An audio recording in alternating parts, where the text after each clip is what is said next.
Please hold. Global Cafe will start in a few moments. During the show, feel free to post your comments and opinions in the comments section below this video. Remember, Global Cafe is broadcasted live.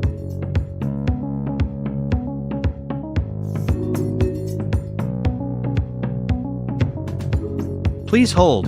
Global Cafe will start in a few moments.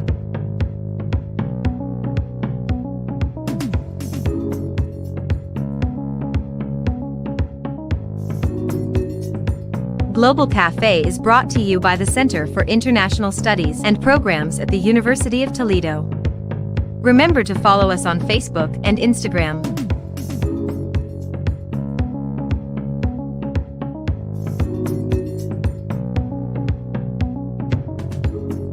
Please hold.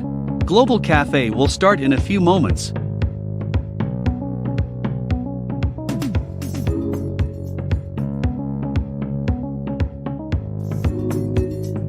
During the show, feel free to post your comments and opinions in the comments section below this video. Remember, Global Cafe is broadcasted live.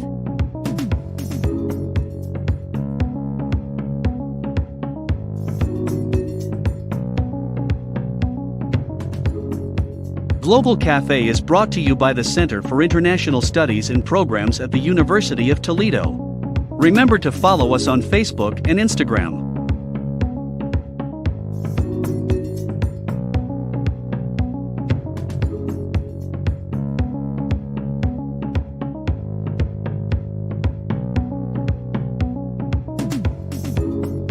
During the show, feel free to post your comments and opinions in the comments section below this video.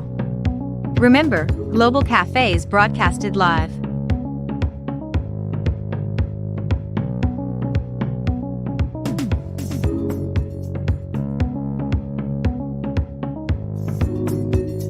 Please hold. Global Cafe will start in a few moments.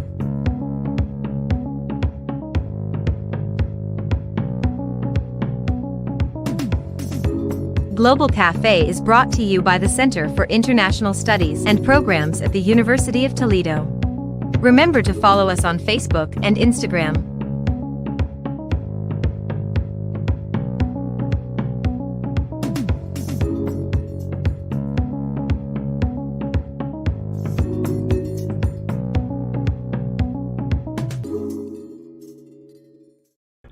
Hello everyone, welcome to Global Cafe. We're here again, as usual, as always, live, straight up into your devices, your cell phones, your laptop, doesn't matter. What it matters is that you're going to have a lot of fun now. You're going to learn a little bit about international culture, our international friends, and as always, I got my coffee right here because Global Cafe is all about coffee and good conversation and a lot of fun.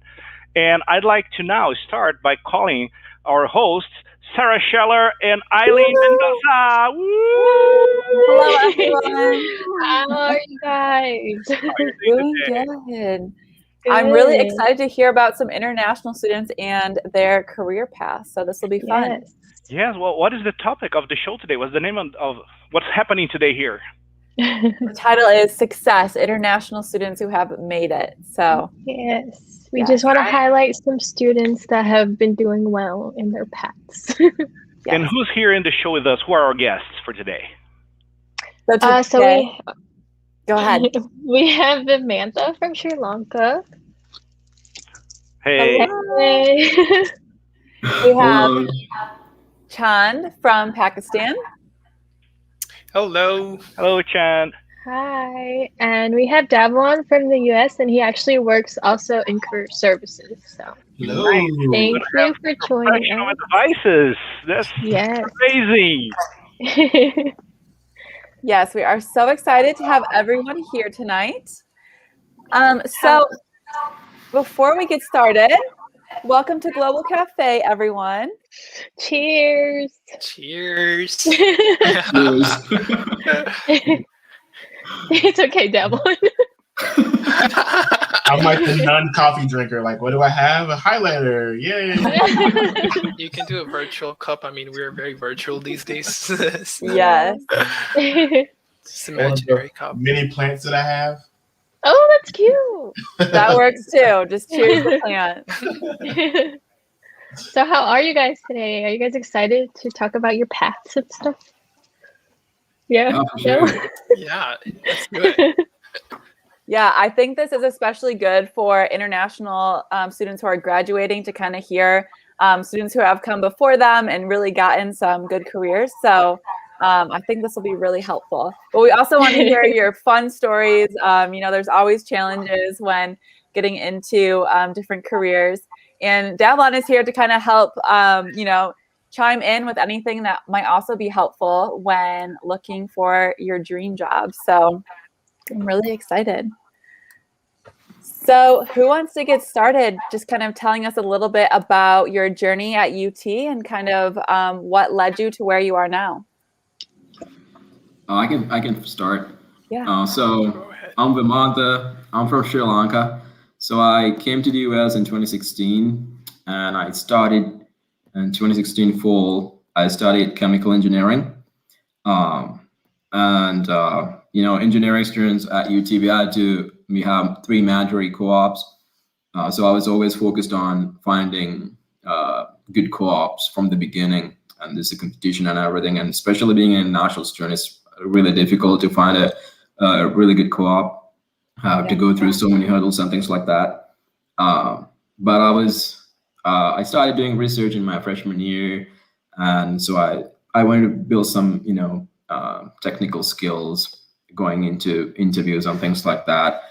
And I went to my first career fair at UT. I still remember. I had my resume. I had my first job. I worked as a building manager with Eileen at the student union. So I had that job, and I did research. So I had those 2 jobs. But then I was getting my resumes out, and then the recruiters are like, "Oh, this looks really good. Talk about your research." And I'm explaining this, and they were super excited. But I had this scholarship called International Rocket Scholarship or something like that on my resume. And right when they see that, their happy face just kind of like disappears. Because most of the companies, they have like visa restrictions and things like that when it comes to sponsorship and things like that. So they tend not to take national. This is not all the companies, but some companies. So I was really sad. I went home. And I was kind of crying. I was like, "Wait, what's going on? Like, this is not really fair, right?" So, but then I didn't give up, kept applying, and eventually got into it with a pharmaceutical company called AstraZeneca. It was my first ever engineering interview. Super nervous. It was like about an hour long. And then did that interview, and then after like a month, I got an internship offer with AZ, with AstraZeneca, in the summer 2018. Yeah. So that was my first real industrial experience. Being a sophomore. And then I did another internship with them, a second internship, and I did a third internship, then I did a fourth internship. Wow. You like them, huh? Yeah. And I also give you the job already, after 4 internships. Yeah, it was great. I worked in different departments. I did quality control. I did validation engineering, kind of formulation engineering. A lot of different areas. So it was really nice experience getting into pharmaceuticals, and that's something I always wanted to do. And then I still continue doing research on campus with my professor, Dr. Ana Rubio, in the catalysis lab in the chemical engineering department. And I also worked for a startup company as well. And then eventually I graduated last December. And then after 2 weeks after I graduated, I got an offer from Moderna. It's a biotech company in Boston. So that's where I work now. So I work as an analytical development engineer for Moderna in Boston right now. So it's been a ride. That's crazy. Congrats, though. Yeah, that's nice. That's a nice success story for sure. Yes, absolutely. Yeah, didn't UT post about you or something like a couple of times? Yeah, they did. Yeah, they posted like my stories, and kind of like to motivate future students and things like that. Yeah. That's cool. He's like, oh, it's whatever. I'm used to it. It's like, past that. Xinren gets to your question, by the way. That's definitely the case. Yeah. Yeah, so if anyone watching right now knows of any chemical engineering students, I'm sure they can send them Vamantha's way to get any advice, things like that. Yeah. So Yeah, I also wrote an article on LinkedIn about how to get the best out of engineering school. okay. So I talk about like how to get into research, how to do part-time jobs, how to maintain a good GPA while doing all these things, you know, and how to look for co-ops, and how to be the most successful student in your class. So yeah, this is like a fun article that I wrote, and when I was doing one of my co-ops at AstraZeneca. So yeah, and I think they also put a link on that story that UT posted like a month ago. So yeah. We'll have to find it and repost it. Yeah, we can definitely post it. I was about to say fun article that teaches you to be successful. Yeah. It's pretty cool. For We sure. love that. Cool. What about you, Chan? Tell us your journey. Yeah, so I started in 2016. I started off as a mechanical engineering student, and I was into mechanical engineering for about 2 semesters. It's a great major, but I just didn't think I was enjoying it too much. So in my 3rd semester, I was still a mechanical engineering student. I took a coding class because I think that's kind of where I was kind of leaning to, and I realized I enjoy it. So it was challenging, but I really enjoyed it. So I was like, okay, you know what? I'm going to switch my major to computer science and engineering. So I did it, and the 4th semester was the one when I was scheduled to go to career fair to look for a co-op. So now I'm in a career fair with just the fresh switch. It was challenging, but I just kept, pushing. I just applied. Basically, the psyche I had in my mind was like, I'm going to keep applying until I get one. I'm just going to keep applying. And one thing that I did, and I would encourage a lot of international students or any student who's pursuing computer science majors, make sure you attend hackathons. It's like basically coding marathons. You go there, it's like 24 to 36 hours. You're trying to make something, which is a hack. A hack is basically, it's not like you're hacking systems, but like you're coming up with a creative solution for a problem.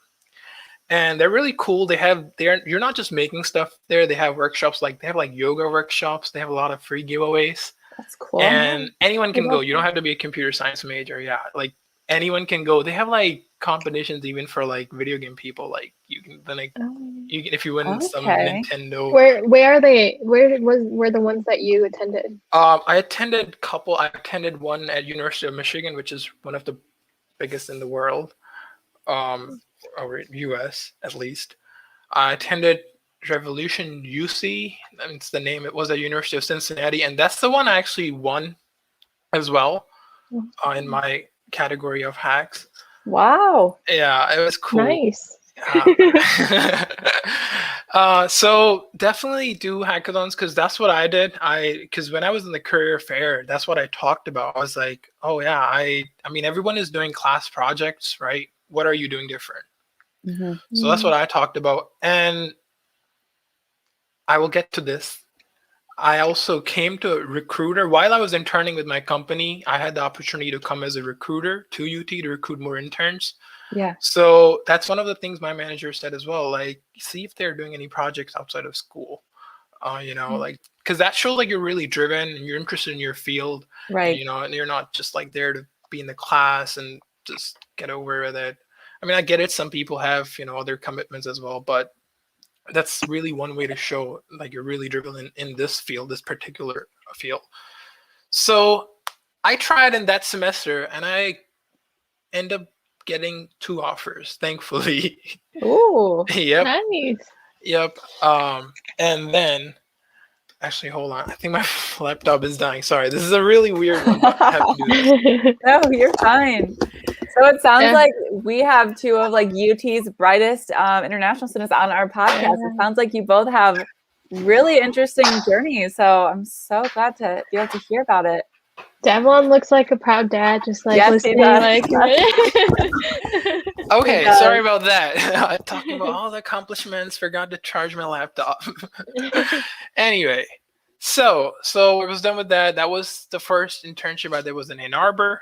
It was a pretty cool town. I really loved my experience there.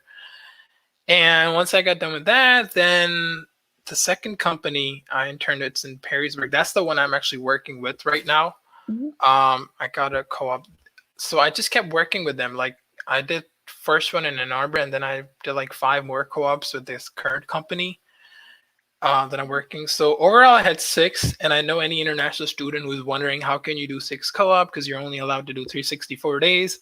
Yes, that's true. So I split my co-ops in a way, like I did 10 weeks first one, and then I did 12 weeks for the others, and then others I did like part-time because there's no limitation on the part-time co-ops. So, and then I ended up getting the offer with this company, and now I'm here. Yep, Nice. that's about it. We love the success story. Thank you. So it sounds like the more co-ops and the more internships you have, the better chance you have of getting in. I've never heard of anybody doing like 4 or 6. Like to me, that seems like extensive, but obviously it paid off. So yeah, cool. it did. Because you know, Just the being longer very I feel like involved. the longer you stay in a company, you know, you're longer just creating your position there, your place That there. is true. Yeah. Absolutely. Sarah's rooting for you. Superstar, I don't know. I think I'm all right, but thanks. Don't be so humble. All right, I'm the best. No one can beat you. You're always your best cheerleader for sure. Yeah. Yeah, so Davlon, maybe this is something that you can chime in on as well. Let's hear about some of the challenges that you faced kind of during your journeys. And Davlon, if there's any resources that maybe either of them didn't take advantage of, now is your time to tell them what they might have been missing out on. Yeah. So what are For some of the sure. challenges? So my challenges, I guess, compared to international students is basically nothing for the most part. So but I work with international students quite a bit in my office. I do work in career services, and most of you know that you may have other career services components that are related to your area. So Chan and is it Vitam? Vimanda, thank you. Vimanda actually has the Shaw Center for Engineering Career Development, as well as business students have business career programs. So there's a couple of different offices that work with international students, but I typically work with international students in general because if you know me, you know I know no stranger, and I'm always willing to help for sure. And they both brought up great points about some of the things that they've done. They didn't necessarily say challenges per se, but they talked about the things that was really helpful to them. And that's really a lot of the things that I talk to international students about is how to be prepared for what you're doing. And sometimes it's not necessarily a passion that you have to have. You just have to be really persistent. So it was kind of a combination of both of their stories. It just depends on the situation that you're in, because I do know from career services standpoint, sometimes you don't have a passion. You just don't. But you may be amazing at XYZ. And sometimes you have to make sure that you are being persistent, because persistence is key as an international student looking for a co-op or looking for a CPT position or OPT position. Either of those, you really have to be persistent. And I do talk to students about that quite a bit, and just being prepared. That's probably one of the more difficult things to do and to know when you're prepared or when you're not. But a career service professional can definitely tell you if you are prepared or if you are not prepared. Another thing is like, just say, for instance, for these young gentlemen here, about how many co-ops they've done. It's the experience that they were gaining through that entire process that made them even more marketable to an employer. And sometimes international students may not know exactly why that they're not marketable in I guess, general terms to an employer, is because you have to go above and beyond for an employer in the United States to, in a sense, allow you to be sponsored for their particular area in the long term. So a lot of times they don't necessarily know that they can have an international student for the short term. And some may know that, but want to make sure they can have them for a longer period of time. So that sometimes is confusing in some situations, but that's where that comes from. But I definitely like the notion that I think you were saying, enter a career fair, and I'm going to continue to talk to people until I find a particular internship, or I can find a co-op, or I'm going to be very persistent in doing that, because that is the key. It's plenty of employers that are looking for students to fill their positions. Some of them may not even know that an international student is even an option to them at all. And sometimes you, as an international student, have to advocate for yourself in order for them to understand that, hey, this is a great idea. This is a great person to bring on and actually provide more experience to our company. So sometimes companies don't necessarily know exactly how to navigate that. Moderna, AstraZeneca probably know how to do that, but some local companies may have never done it before. And really, a lot of times, it's really just the communication piece is the best thing ever. Absolutely. Xinren, it really depends on answering your question. It really depends on what student you're in, but student you are and what major you are. But a career services office is a great place to just start the conversation early as possible. If you're a graduate student and listening, it's even more apparent to start looking early, even before you know or have thought about that you want to get a job at some point. Start talking to the career services office early because most graduate programs are really short. So that means you have to get in, start your education, and start looking for a job before you're even qualified for the job. Right. And the reason why you're not going to get the job then, but it allows you to understand exactly what skills do I need to have. Just say, for instance, Jan was talking about having going to hackathons or being really involved in a particular area or really showing your assets. So you really have to get your ball moving really quickly compared to a domestic student. However, fun fact, they have to do the same thing. So it's challenging for them as well. So a lot of times you have to be either at par with a domestic student or even a little bit more just to make sure that an employer can see you and see you out there in the pool of the sea of students. So they're up against the same challenge, but you guys are have a little bit more to work on from there. So there's plenty of other tips. I'm sure I'll hear things as we share throughout the podcast that I will chime in and say, hey, remember to do this. This is a great example of that. But that's kind of what I see the challenges a lot of time as well. Also, I didn't think about this, or I'm probably one of the people that will share this quite a bit, but making sure that your language skills are on the best that they can be, especially when you're talking about the English language. Just making sure that you have language partners, I would say, is one of the best things to have.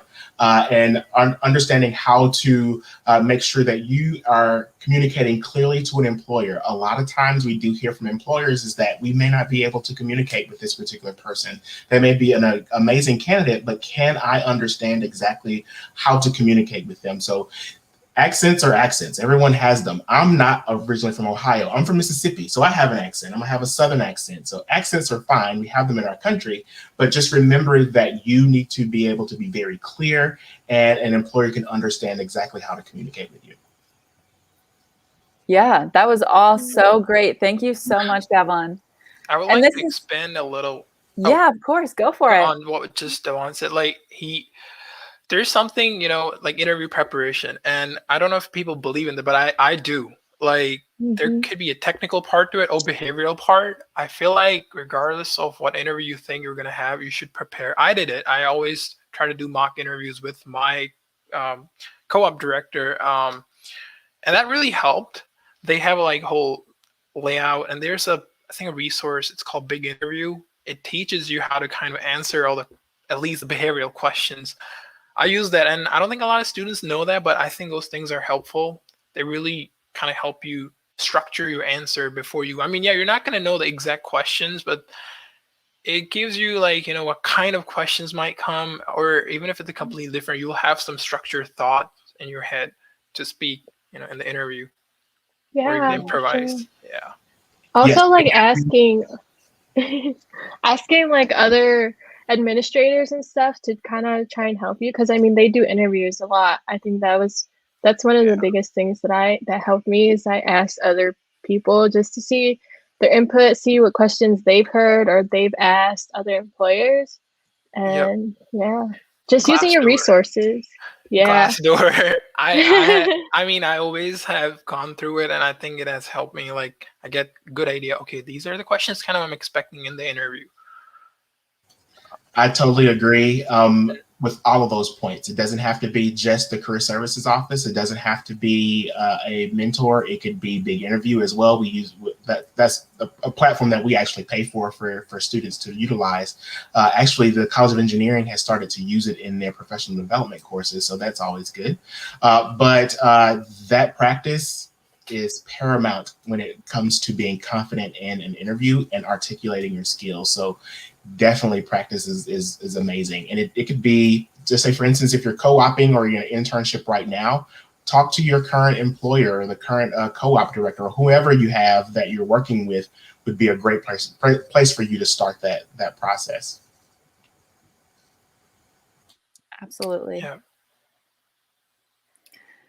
So one thing that kind of came to mind when applying internationally, I know as a domestic student, writing up my resume and the cover letter is hard enough, but Chand and Vimantha, would you say that this was a little bit of a challenge for you, just, filling out that resume, I guess, in like an American form, because I know different countries kind of expect like different things. So what are your thoughts on that? Sure, I guess. Yeah, go ahead, Sean. Oh, sorry. I mean, I didn't see it as much of a challenge. Like, I know back home we use something called CV, curriculum vitae, but like the format wasn't such a big change because even back home I just graduated from high school, so like it's not like I'm getting completely used to the CV format. So that wasn't too much of a big. It's just like I needed to have something there and that looks attractive. That looks okay. He has some experience. We can give him some leverage. Like that was like it's just this stuff. But I didn't. Other than that, I didn't think it was too challenging. Also because we had the professional development class, so like or the co-op director. So like we had people we could go to for getting the critique or constructive feedback. But yeah, Well, that's very helpful. Yeah, I remember I had no idea how to make a resume, to be honest with you, when I first started.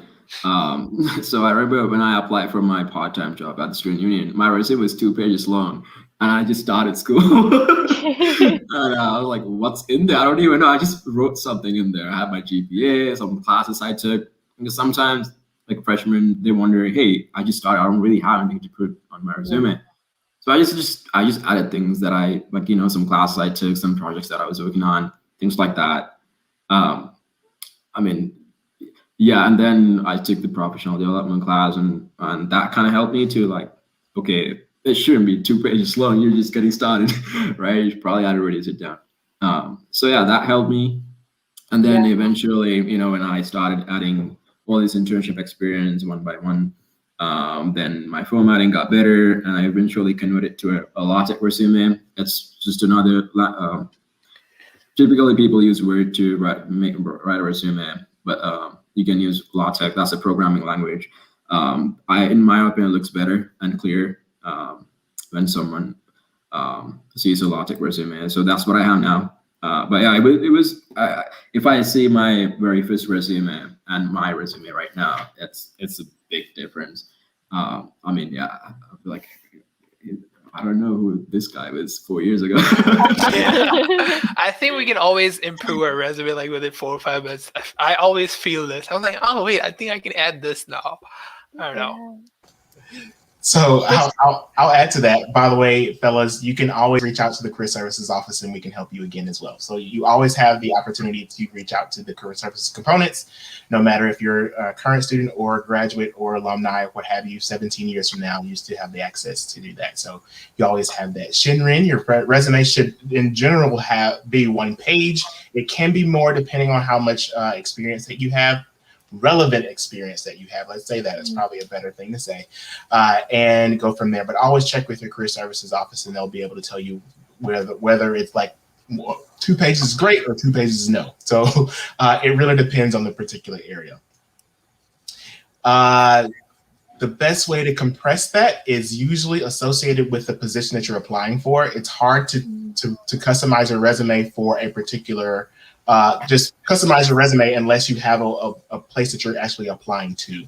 So even a career service office won't be able to help you do that, but it'll be a lot easier if you have a position that you're even thinking about applying to. We could tell you whether or not the information that you're looking for is whether Yes, that's correct, Sarah. So whether you're applying to a position, you can narrow that down depending on what that information looks like.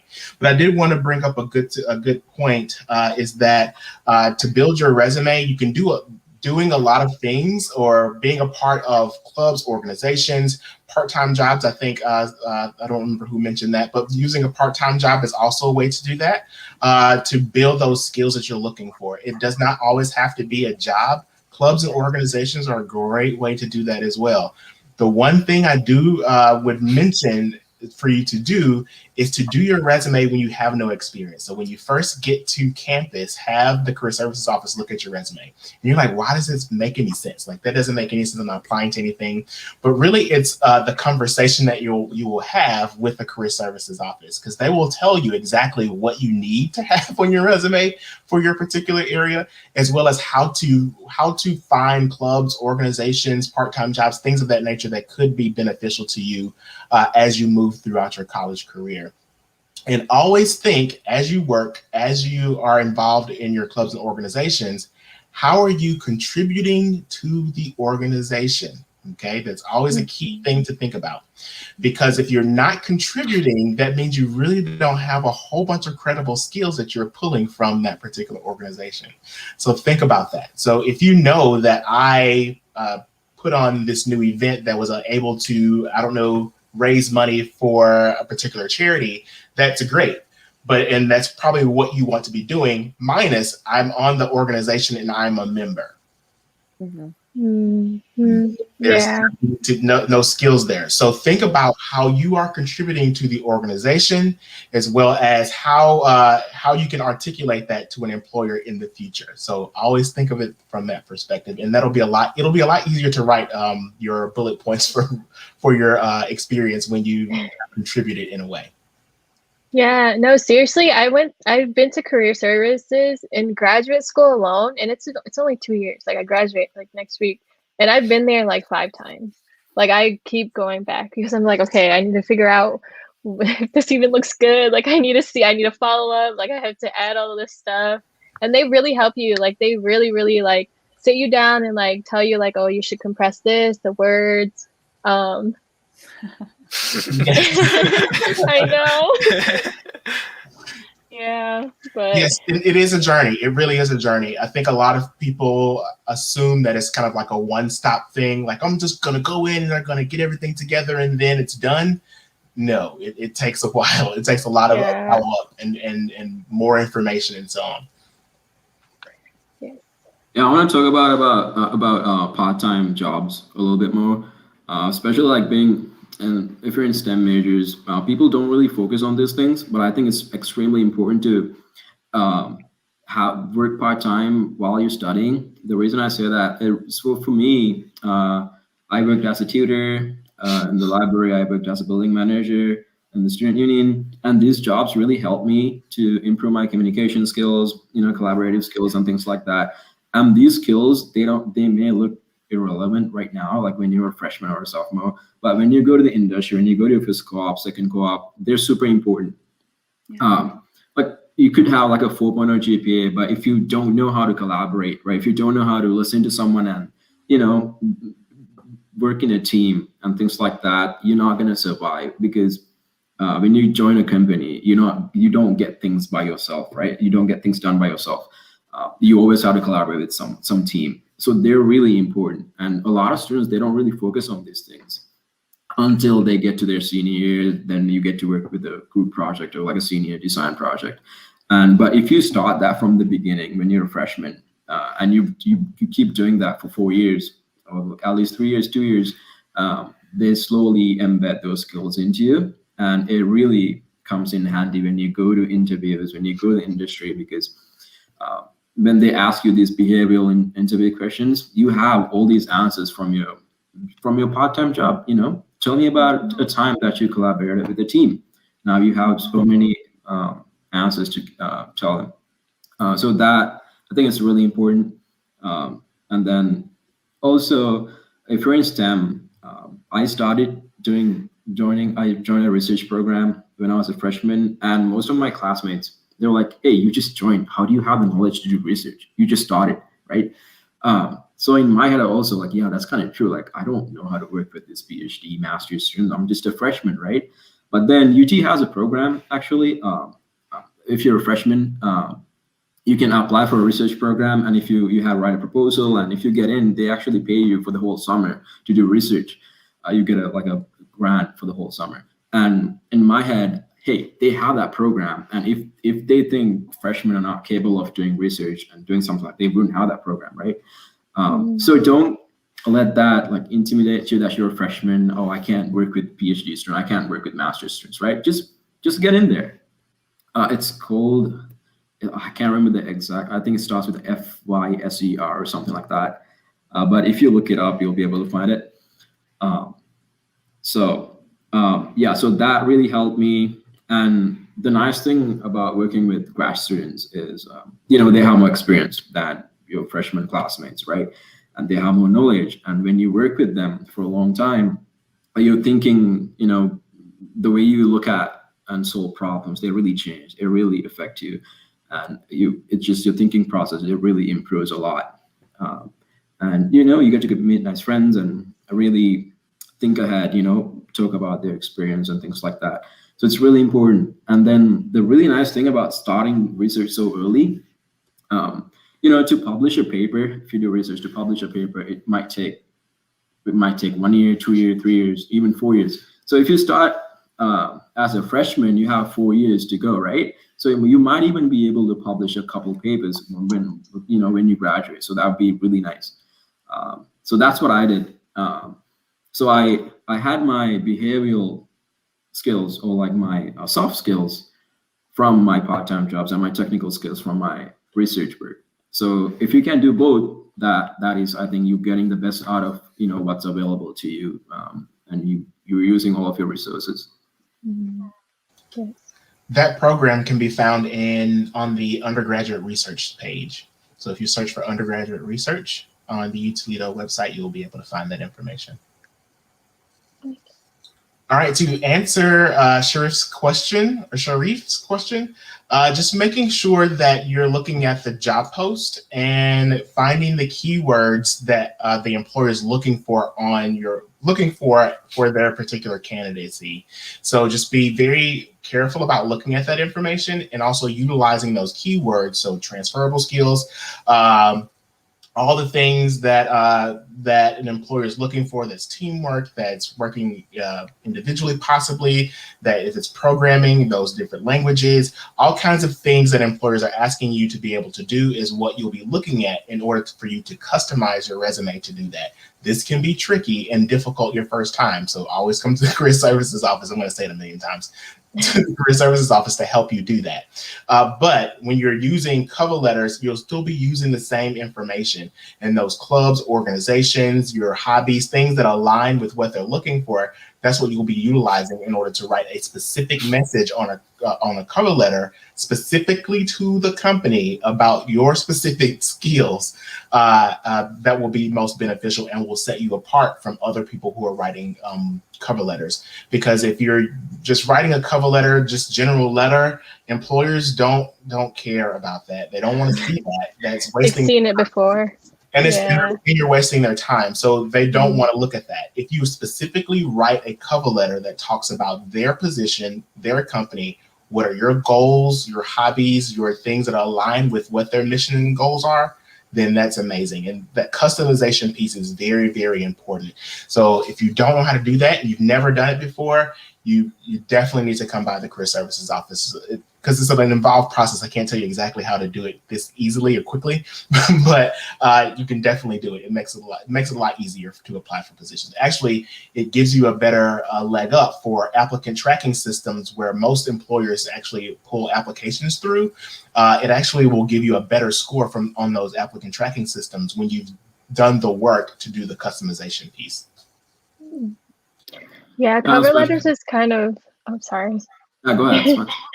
Cover letters are kind of something that I'm like learning myself. For like this whole semester, I've been like applying for jobs and stuff.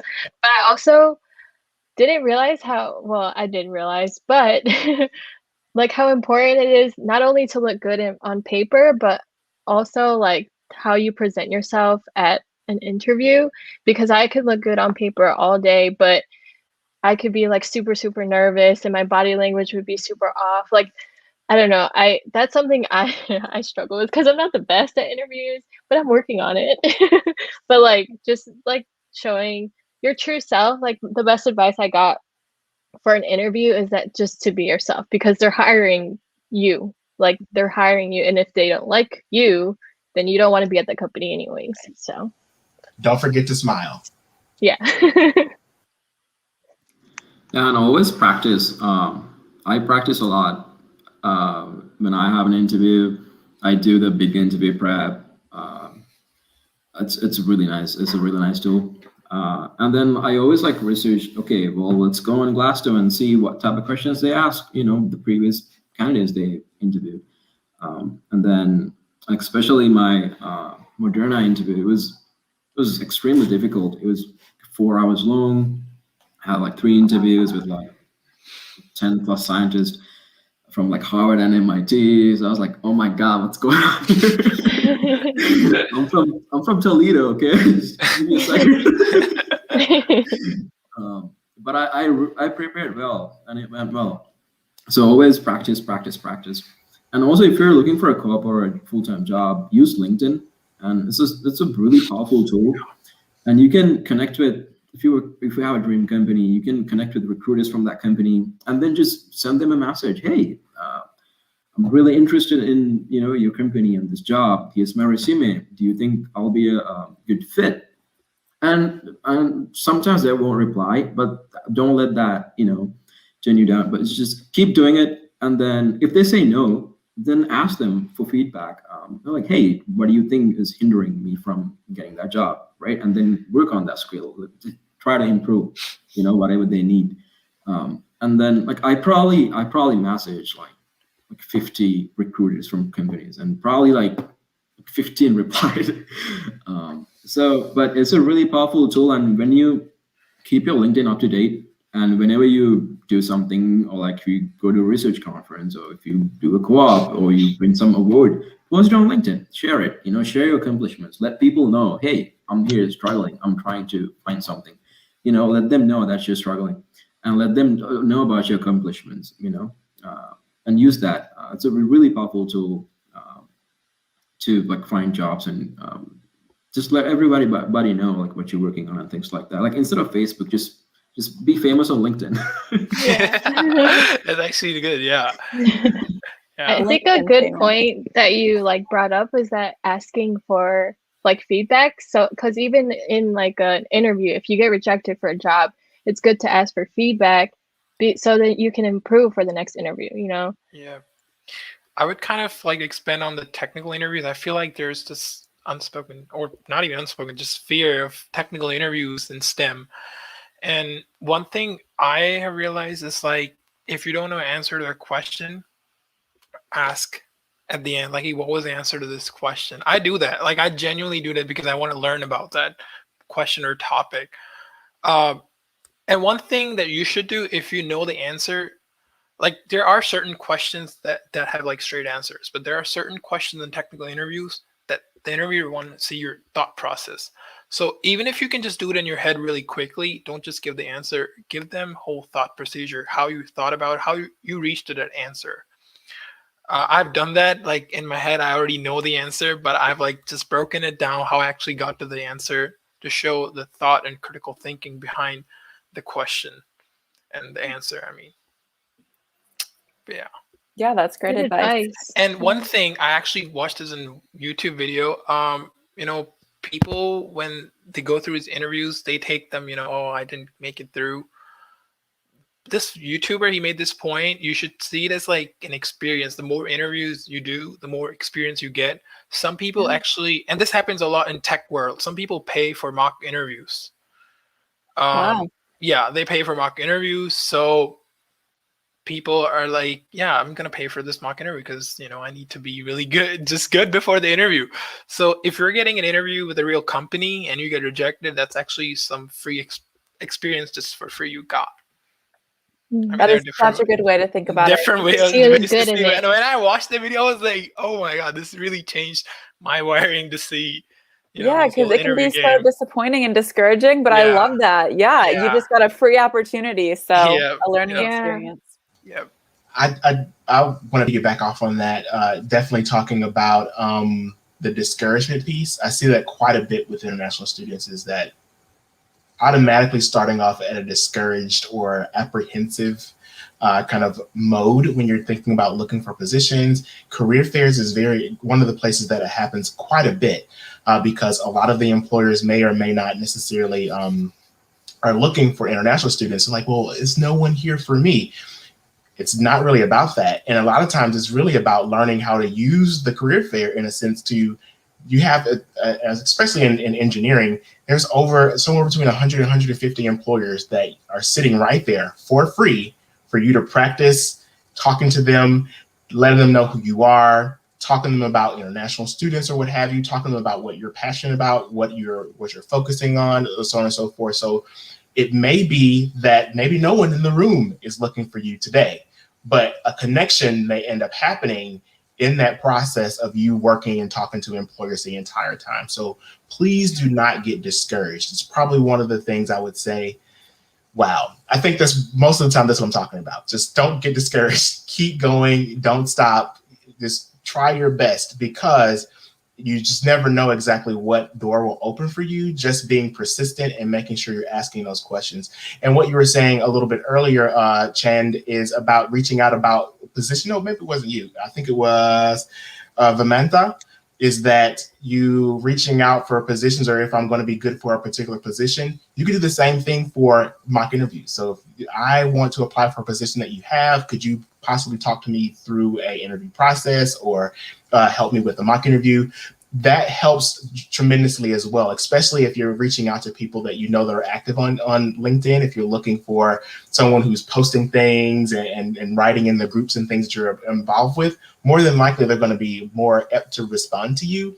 So you can reach out for a lot of different things. It doesn't have to specifically be a job. It could be just to help improve yourself to get to the next level. And reach out to previous international students. They also has a wealth of information, kind of like what we're doing today, that will definitely help you kind of move in that particular direction.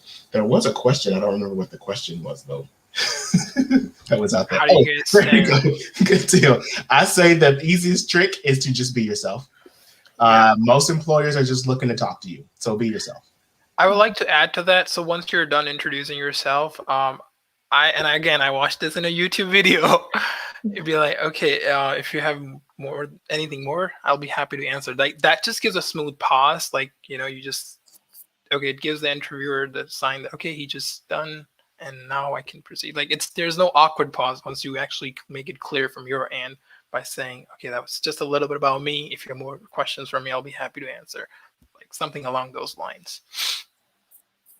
I'm sure career service will tell you more.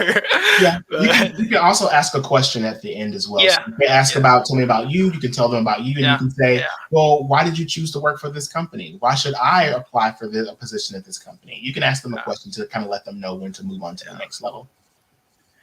Yeah. So I'll add something. So most of our conversation is before getting a job, right? But when you get a job or when you get a co-op, what do you do then? How do you use that? And how do you maximize that opportunity, right?